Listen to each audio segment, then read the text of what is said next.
A wild bobcat once touched its head to her hand. It didn't bite, it didn't growl. Just a gentle touch, warm, trembling, and more tender than any apology. And since that day, on every cold, windy night, the woman has left her cabin door slightly ajar. Not because she fears something out there, but because she hopes that someone might need her, even just once more. They call her the woman who keeps the light on for the forest. The one who lived in seclusion for many years after her father's death and never believed in any kind of salvation until a pregnant bobcat knocked on her door in the middle of a snowstorm. No one believes it really happened. A bobcat knocking, asking to come inside, bringing 2 cubs, and then giving birth to 3 more by the fireplace. No, this isn't a fairy tale, nor is it a sensational news story. This is a true story, documented with photographs, journal entries, and the silent exchanges between a human and the wild. If one day the forest itself came to seek refuge in your heart, would you dare open the door? Eleanor did. And what happened next changed her and the bobcat family forever. They say winter forests make no sound, but that's only because they've never truly listened. Beneath the snow-covered trees, you can hear time falling, slow and cold, like shards of broken glass dropping into the soul of someone long familiar with loneliness. Eleanor lived in a small wooden cabin at least a 3-hour walk past the last human road. No cell signal, no television, no music other than the wind threading through pine needles and the crackling wood in the stove. She had come here 6 years ago, carrying 3 things: an old camera, a metal tin holding her father's ashes, and a faint fracture in her chest she never spoke of to anyone. The cabin itself was unremarkable. Dark-stained pine boards, peeling paint at the corners, a small chimney leaning westward as if resisting the wind. But inside, Eleanor had turned it into a haven for the tiny creatures the world often forgets. A rabbit once caught in a trap, now living freely in a wooden hutch in the far corner. A gray squirrel with a limp that liked to sit by the window, and sometimes the cautious footsteps of unknown visitors. Only at night, only when the cold was deep enough. Eleanor had once been a photographer for a prestigious magazine in New York. She'd traveled the world, Kenya, Siberia, Patagonia, but in all her photos, there was one person she never captured: her father. He was the one who taught her how to listen to the forest, not to find rare species or take beautiful pictures, but to remember that the world is wider than any frame and deeper than any gaze. When he died of a stroke in his sleep, Eleanor left everything. She didn't cry, didn't hold a funeral. She simply collected his ashes in a metal tin, locked her camera into her backpack, and walked into the forest. That year, winter came early. By early November, snow had already blanketed the cabin roof. Eleanor had prepared dry firewood, beans, and rice for 3 months. She repaired the outdoor enclosure behind the cabin, a semi-wild space with dry branches, moss, and a few rocky hollows, so that visiting animals could gradually refamiliarize themselves with the natural world. To her, each creature that came and went was a fragment of something greater than itself, like scattered notes that together formed the quiet melody of life. Every morning, Eleanor brewed coffee with boiled spring water, then sat on the front porch, an old wool blanket wrapped around her shoulders. She watched the first light touch the snow, a light, cold, yet pure, as if the world still had a chance to begin again. And every evening, before closing the door, she left a bit of food near the enclosure: some dried beans, a sprig of grass, a handful of sunflower seeds. Not to tame anything, but to remind herself, kindness doesn't need to be seen to be real. That night, the wind blew stronger than usual. A blizzard was forecast to last 3 days. Eleanor checked every latch, refilled the oil lamps, and placed more firewood near the stove. She stood silently by the glass window, hands wrapped around a cup of hot tea, watching thick snowflakes fall under the dim yellow light.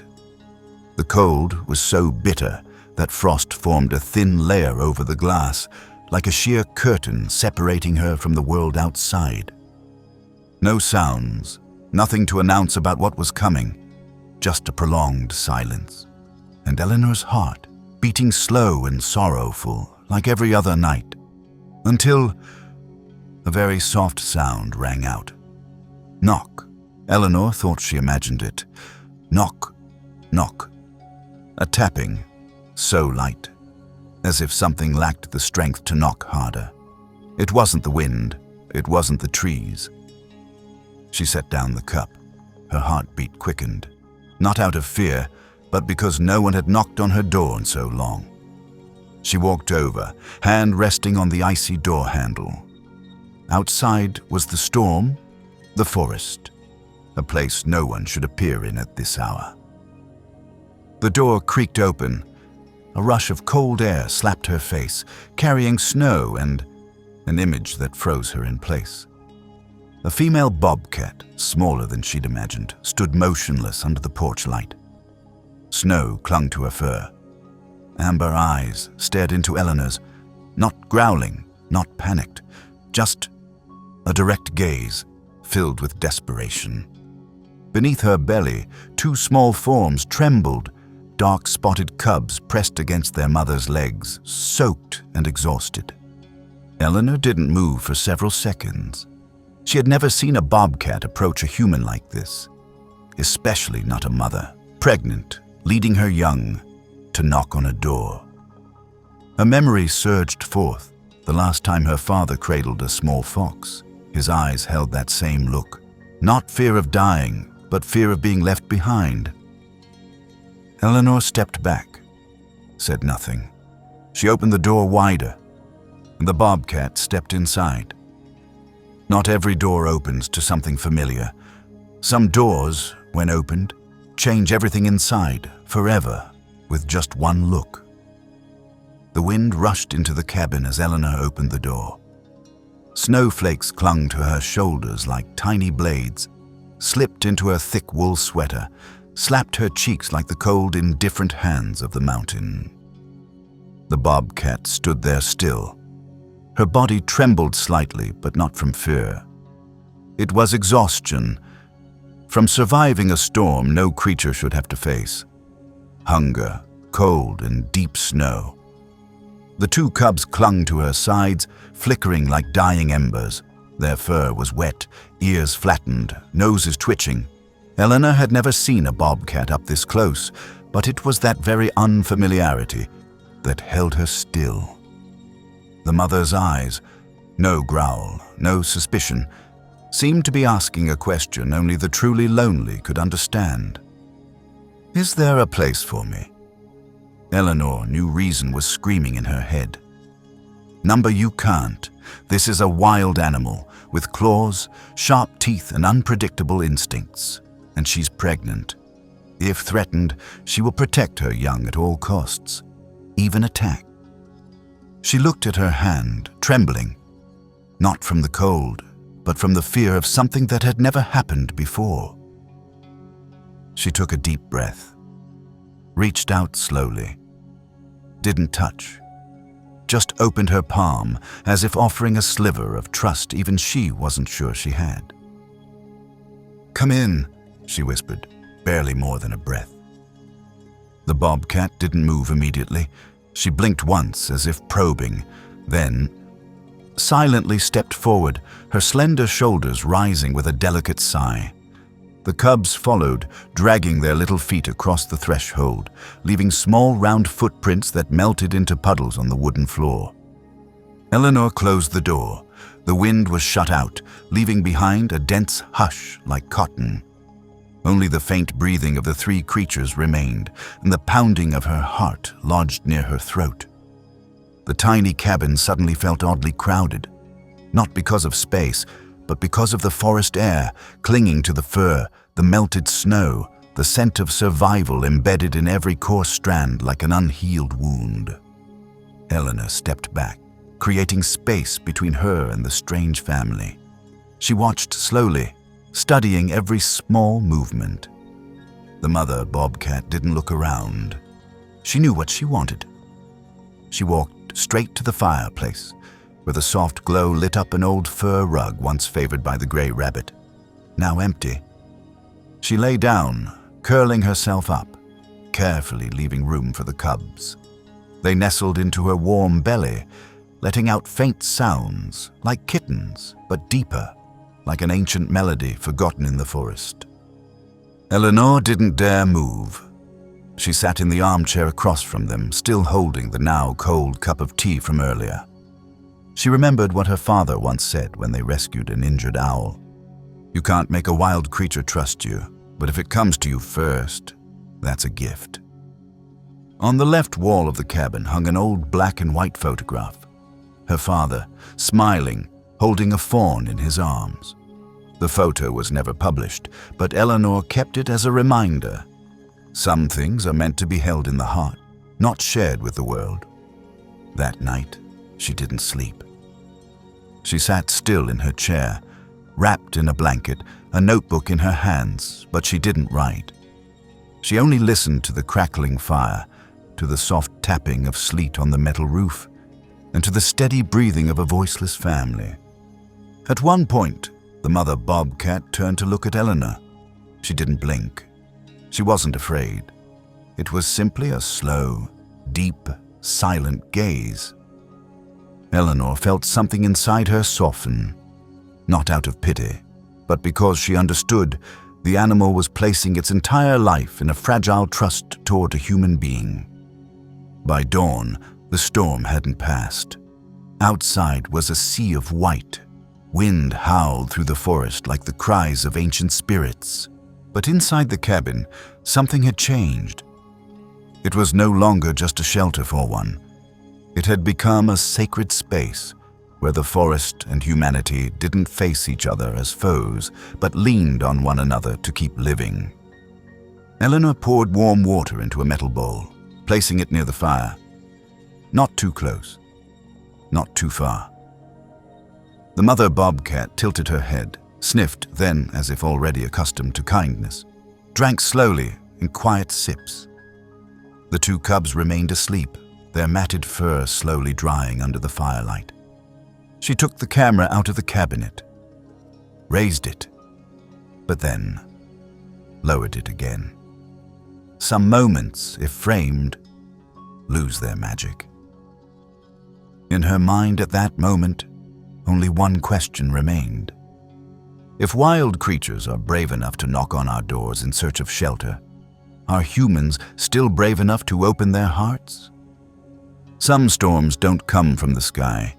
They rise from memory, from unhealed silences, from the touch of a wild creature that cracks the human heart open and brings it back to life. The cabin fell into a strange silence on the third day of the storm. No more footsteps from the rabbits. They had retreated to their burrows. No more branches knocking on the windows.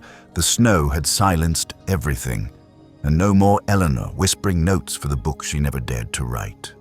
Only breath remained. Heron, the mother bobcats, and the two cubs. The storm buried the cabin beneath a thick, white isolation, turning every link to the outside world into nothingness. Eleanor tried turning on the radio. Hopeless. The red indicator didn't blink. The signal was completely blocked. She sat by the window, warm cup in hand, eyes staring out at the white expanse, as if searching for her father in the layers of snow. She remembered the winter of the year he died. Snow then, too. The same cold, the same solitude. The only difference was that back then, there were still voices on the phone, a few arms offering condolences. But now, it was an empty room, a pregnant wild animal breathing quietly by the fireplace, and herself, a 52-year-old woman, trying to hold on to life with slow tea and even slower breaths.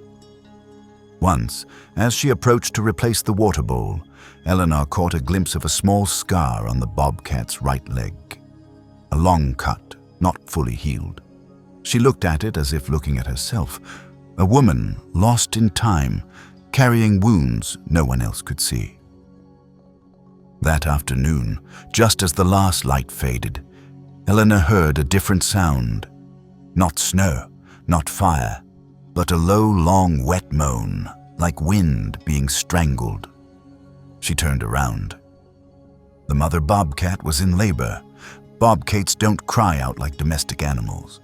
But her body tensed, each muscle trembling, ears folded down, claws quietly scratching at the fur rug. The two older cubs, now able to sit up, huddled in the corner, startled. They didn't understand, but they sensed something was shifting, like when the forest is about to avalanche. Eleanor stood frozen. She wasn't a vet, had no tools, no medicine, no one to ask what to do. Only instinct and a fragile belief that sometimes kindness is enough. She backed into the kitchen, took out an old box of clean towels, a bundle of thick blankets, warm water. She placed them in the corner, slowly, without eye contact, without pressure. The bobcat mother kept writhing, waves of contraction rolling through her slender body. Eleanor stood back, didn't interfere, didn't interrupt. But her heart was breaking in two, half with fear, half with tenderness. Hours passed. Now, the cabin held only the sound of strained breathing, soft snow tapping against the glass, and the tick of the wooden clock in the center of the room. She remembered that same helpless feeling, the year the doctor called her in to say her father hadn't made it. She had stood just like this, empty hands, hollow chest, nothing to do but witness the one she loved most leave. And now, it was a creature she'd never known, yet whose suffering tightened her chest all the same. Around midnight, the bobcat stopped trembling. A tiny cry, like a kitten's, but raw, more fragile, broke into the silence. Eleanor sank into the chair, buried her face in her hands. She cried, silently, tears flowing without pause.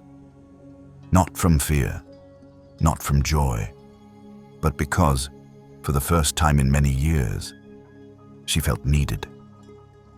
An hour later, 2 more cries followed.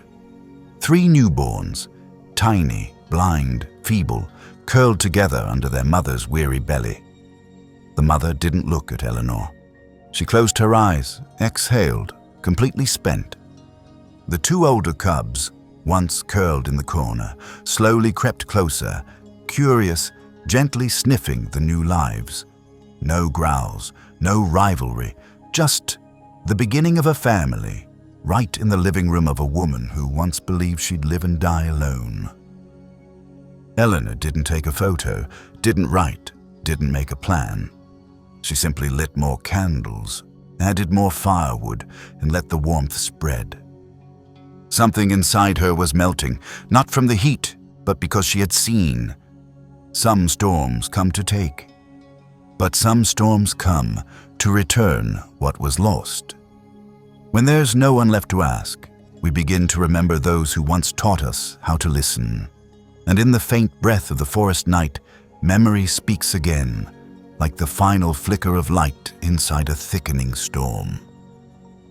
The next morning, Eleanor woke to a soft clicking sound in the corner of the room. One of the 2 older bobcat cubs, the one with folded ears, was playing with the old cloth Eleanor had laid down the night before. It tugged, pulled, then slipped into the blanket like a child touching snow for the first time. Eleanor smiled. For the first time in weeks, she smiled because of life, because of vitality, and because she was still here, clear-headed enough to feel it all. By the fireplace, the bobcat mother still lay on her side, curled around the 3 newborns. Her golden eyes half closed, both watchful and weary. Eleanor didn't approach. She didn't want to break the fragile thread that was slowly forming. Trust. She left the room and stepped into the kitchen. On the wooden shelf, her father's old tin box still sat there, where she kept rolls of gauze, clean cloths, and a few simple medical tools he once used to care for the small animals around their old farm. Eleanor carefully prepared a new nest, a layer of soft fabric on the wooden floor, neatly folded dry towels, and an old thermal pad her father once used to save a fox who had lost its leg. She placed the nest in the far corner, not too close to the fireplace, but warm enough, quiet enough. Then she turned on the handheld radio. Every morning, whether there was a signal or not, she turned it on as a ritual, like a silent prayer. Today, a crackle. Then, a broken voice. Echo base here. Is anyone listening? This is Jonah Wells. Eleanor jumped up. Jonah, it's me, Eleanor, Northern Cascade Cabin. I need help. Waves of static broke through for a few seconds. Then Jonah's voice came, low, warm, and still carrying that familiar calm. Eleanor, my God, it's been years. Are you all right? Are you hurt? She laughed, a raspy, trembling laugh. Number, I'm fine. But I have a Bobcat family, a mother nursing 3 newborns and 2 older cubs, all of them in my cabin. Silence for a few seconds. Then Jonah exhaled. Lord, have mercy. Jonah was one of a kind, a biologist who'd spent half his life living in the woods. They had worked together on the Tiger Conservation Project back in 2009, when Eleanor was still shooting for Wildlife Archive. He was the one who taught her how to tell the difference between an animal's call and a cry from hunger. The only person who knew she had once wept for a leopard who didn't survive leg surgery. And now, the only person she could think of in this endless sea of white. Jonah listened to the whole story. He didn't laugh. He didn't ask many questions. He simply began reading, first, keep your distance. Don't touch the newborns. Place warm water near the nest. Not too close, so the Bobcat mother doesn't feel pressured. Eleanor followed. Line the new nest with old blankets. If she moves her cubs there, it means she trusts you. A low rumble, rumbled behind Eleanor. She turned. The Bobcat mother had stood up, her legs trembling but firm. She looked at Eleanor, then gently picked up one of the cubs by the scruff, as light as fluff. Quietly, she placed it in the new nest. Eleanor nearly cried. Throughout the day, she and Jonah exchanged messages over the radio. He guided her on how to detect signs of hypothermia in the cubs, how to rehydrate them with a dropper if needed, how to observe breathing patterns, and how to estimate the mother's milk supply by the rhythm of nursing. You don't have to be a vet, Jonah said. You just have to let them know you mean no harm. That's enough. As evening fell, Eleanor sat by the window, the radio beside her still tuned in. The wind outside softened. The clouds were parting. A pale streak of blue peeked through the trees. She picked up her camera. For the first time in weeks, raised it, not to capture, but to remember how it felt. Through the lens, she saw the Bobcat mother asleep, head resting on one of the cubs, ears perked in vigilance. She didn't press the shutter. She just watched, for a long time, like her father once watched her mother, with all the silence one person could carry in their heart. Jonah, she whispered into the radio, if you make it here, I'll brew mint tea like in Bhutan. And I'll bring cornbread like in Alaska. Jonah chuckled. But for now, just stay alive, Eleanor.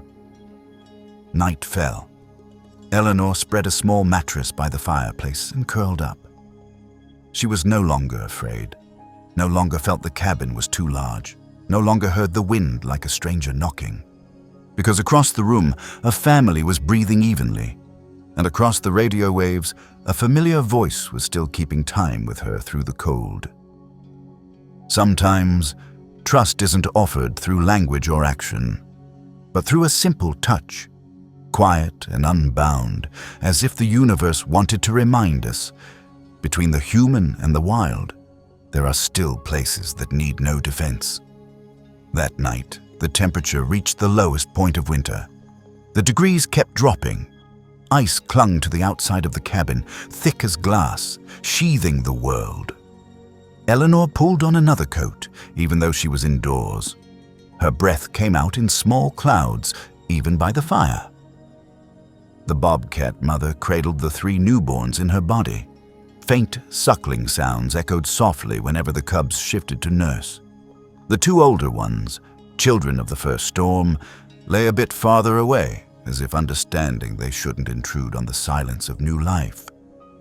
Eleanor wrote with her left hand, her right still wrapped around a cup of tea, cold long ago. Her eyes never left the nest, where those fragile lives huddled like trembling wet beans, yet clung to life with silent resolve. She recorded everything she could, the way the Bobcat mother wrapped her tail around the cubs to block the wind, the way her back twitched when a cub brushed against her old, still healing wound, the way her eyes flicked toward Eleanor every now and then. Not afraid, just wary, like a mother unaccustomed to sharing the burden. By the 3rd morning after the birth, Eleanor noticed something was wrong. The runt, the smallest of the 3, wasn't breathing evenly. Its back was slightly arched, neck too weak to lift, and as the others crawled toward milk, it lay still, releasing a soft whimper, thin as a snapped thread. Eleanor stepped closer. The Bobcat mother opened her eyes. The same eyes she'd seen in the forest, when the wild was hunted, when survival meant more than kinship. Eleanor stopped, didn't speak. She simply bowed her head. "Give me a chance," she whispered, not sure if the animal would understand. But sometimes, words are spoken just so the heart can hear them. A minute passed, then another.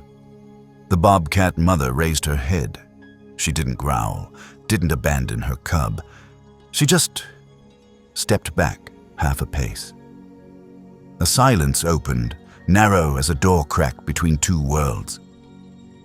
Eleanor stepped forward, bare-handed. The Bobcat cub was as light as snow. Its skin was cold, ears folded, heartbeat slow like the final ticks of a clock about to stop. Eleanor tucked it inside her coat, pressing it against her chest. Skin to skin. She felt each faint beat like the sob of something desperate to live but not yet knowing how. She didn't cry, didn't panic. She simply did what instinct, human instinct, told her. Hold, shield, share warmth. Then she dropped warm goat milk, the kind she used for weak baby rabbits, into a silver spoon, placed a droplet on the Bobcat cub's lips.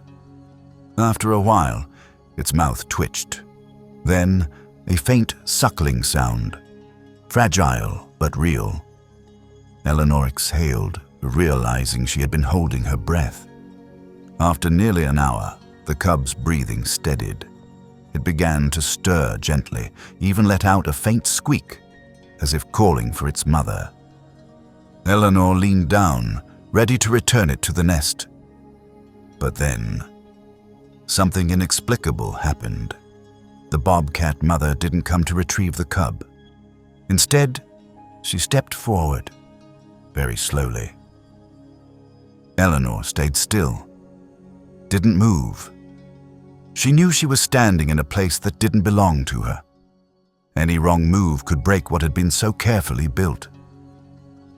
The animal stopped in front of her, lifted her head.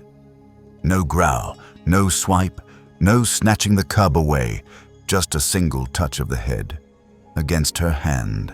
A very gentle touch, like a forest petal falling onto a winter palm. Then she stepped back, lay down, and opened her arms to welcome the cub home. Eleanor placed the tiny creature into the nest as gently as placing a prayer. That night, she didn't sleep. She just sat by the fire, her hand still carrying the warmth of that touch. No one had ever taught her the language of bobcats, but in that moment she knew, with a deep, wordless part of her heart, that the animal had forgiven her for being human, and perhaps had also forgiven humans for what they had done to the forest. The next morning, Eleanor wrote the first line in a new notebook. Some creatures never come near people, unless they need and trust, and some people never open their hearts, unless they remember they were once part of the forest. Some things return to life not through a heartbeat, but through the gentle contact between two worlds, when a bobcat lays its head in a human's hand and in that touch whispers, "I trust you." After that night, Eleanor was no longer the same, not just because there were now 6 creatures breathing with her each night, but because she no longer lived as if she were retreating from life. Every morning, when the pale sunlight slipped through the curtains, she smiled softly, even though no one was there to witness it. The young ones grew fast. Just days after their birth, their tiny squeaks turned into bright chirps. Their shut eyes opened, clear, curious, like the gaze she once had as a child when her father taught her to follow animal tracks in the snow.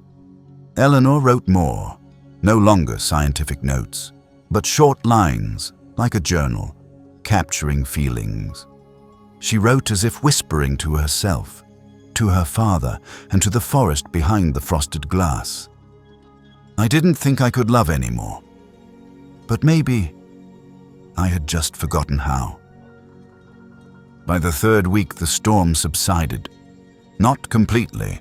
Snow still fell, wind still bit, but the sky had changed. No longer thick gray like ash, but a pale blue, fragile like newfound belief. And then, one afternoon, came the sound of an engine. Eleanor looked up from the kitchen window. A snowmobile was moving along the trail buried for nearly a month. Jonah. He wore an old, dull brown coat, still carrying that gentle smile and weathered eyes, as if the forest had etched something ancient into the depths of him. "You've lost weight," Jonah said as he stepped in, wiping fog from his glasses. "But your eyes, they're brighter." Eleanor smiled, said nothing. Jonah didn't talk much. He didn't need to. He just looked at the Bobcat family, like a quiet craftsman studying a creation he didn't make, but now had a duty to protect. "They'll have to go back to the forest," he said, voice low. "I know," Eleanor replied, fingers tightening around her notebook. "But first," he looked around the cabin, "we need to help them relearn how to be wild." And so, they built an enclosure together. Not a cage, but a semi-wild space, connected to the cabin by a small door Eleanor had once made for a baby rabbit. Jonah brought wood, netting, and tools. Eleanor brought ideas, inspired by the forest, dry tree trunks for climbing, stones stacked into little caves, bits of mirror to reflect light like sunlight on water. They worked without much talk. Just the sounds of hammers, wind, and sometimes a short, light laugh that echoed briefly, like a child's giggle in a dream. When the enclosure was complete, Eleanor opened the door first. The bobcat mother stepped out slowly, her paws pressing into the fresh snow like she was teaching her cubs their first lesson. Caution. The little ones followed like living commas, continuing a sentence still being written. Eleanor stood at a distance, camera around her neck, not switched on. She didn't need a photograph, because in her heart, the image was already engraved. A wild family, and a woman who thought she had turned to stone, now softening under the late sun. That night, Jonah and she sat by the fire. She handed him her journal. The pages were messy, rushed, but full of feeling. He read silently. At the final page, he closed the book and handed it back. "Maybe you were the one who needed saving." Eleanor nodded, Sometimes I felt like I was just a shadow wandering the forest. No roots, no direction. And now? She looked out the window where the moon's first light fell on the snow. Now I know I'm not alone. That night, Eleanor didn't dream of her father as she often did. Instead, she dreamt of a bobcat stepping lightly over the threshold, leaving prints in the fresh snow. And on each print, tiny green shoots were sprouting, quiet but alive. Spring never knocks. It simply arrives, softly. In a morning when sunlight breaks through the frost and leaves in your hands a warmth slightly stronger, as if someone just touched your chest and whispered, "You're still alive." Snow melts slowly in the northern mountains. It doesn't shatter like glass, nor vanish like breath. It flows away quietly, like regrets being forgiven after a long season. Eleanor sat on the wooden steps, her father's old wool scarf draped over her shoulders. Beside her, Jonah poured hot water into a thermos, the gesture familiar as if they had done it 100 times. But this was only the 3rd time in their lives they had sat together this long. In front of them, the Bobcat family played in the semi-wild enclosure, which now no longer felt like a pen but a rehearsal ground for freedom. The cubs, now sturdy, fur darkened, eyes gleaming, bounded among the rocks and branches. They no longer needed to be wrapped in towels, nor did they look at Eleanor with shy fear. They had learned how to be wild, and Eleanor had learned how to let go. The departure day was chosen on a misty morning when the snow had stopped, but the forest still smelled pure and damp. Jonah picked a northern hill, once a natural bobcat habitat, with streams, rock shelters, and no human footprints. They used wooden crates with inside latches. No force, no bindings. Jonah drove them one by sled. Eleanor followed, riding with the mother bobcat in the back compartment. Her hand rested gently on the crate, saying nothing, just sharing calm through silent presence. The crate didn't shake. The bobcat didn't growl. Only her eyes, still and deep, looked at Eleanor, then beyond, into the heart of the forest. When they reached the hill, dawn had just broken. No one spoke as they opened the crates. The mother stepped out first, head high, stride firm. She didn't run, didn't panic. She paused, breathed in, then turned back. That final gaze locked with Eleanor's. Not the look of a wild animal, nor a pet, but a thank you, wordless, ritualless, a quiet imprint on the soul. Then she turned. The cubs followed. The entire family vanished into the forest as if they had never been, except for the footprints in the wet grass and Eleanor's heart, now no longer closed. A few weeks later, Eleanor began to write. Not a report, not a study, but a photo book, beginning with a handwritten line. To my father, who taught me not to fear the forest, and to the creatures who taught me not to fear myself. The book was titled The Door in the Snow.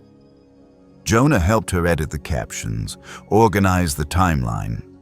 They submitted the manuscript to a major conservation organization and were invited to speak at an international conference on wildlife and human ethics. It's not just a bobcat story, Jonah said after rereading it. It's about how humans can relearn to live if they're willing to listen.